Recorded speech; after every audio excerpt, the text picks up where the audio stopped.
ఇప్పుడు ఎవడైనా దేవుడితో వ్యాపారాలు చేసేస్తున్నారు. ఆ! దేవుడు లోకంలో మనం ఉంటా, ఆయనతోనే వ్యాపారాలు. అది మానవుడు యొక్క స్వార్థం అనిపించుకోదా?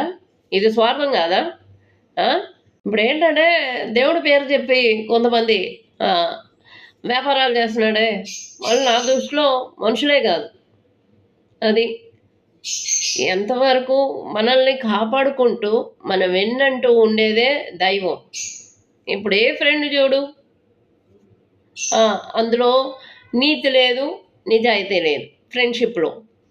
వాడొచ్చి వీడిని పొడవ, వీడొచ్చి వాడిని పొడవ. సంసారం చూడండి, భార్య వదిలేయడం, భర్త వదిలేయడం. కదా! అదేమన్నంటే కర్మ అంటారు. కర్మ కాదురా! మన మనసు మంచిగుంటే, మన రూట్ కూడా మంచిగుంటది. అది నేర్చుకోండి.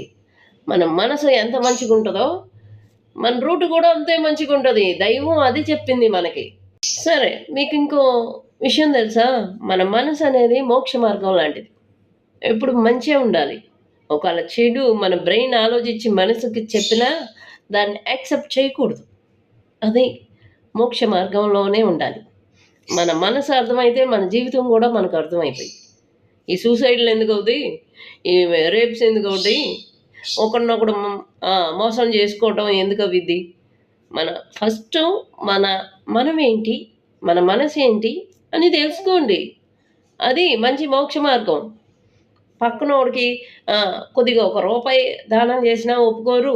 ఏమన్నా తినిపించినా ఒప్పుకోరు. ఇదేం మనుషులురా! ఆ! రాక్షసుల కంటే అధ్వానంగా ఉన్నారు. కురుక్షేత్రం భారతదేశంలో రామాయణంలో రాక్షసుల కంటే అధ్వానంగా ఉన్నారు మానవ జాతి ఇప్పుడు.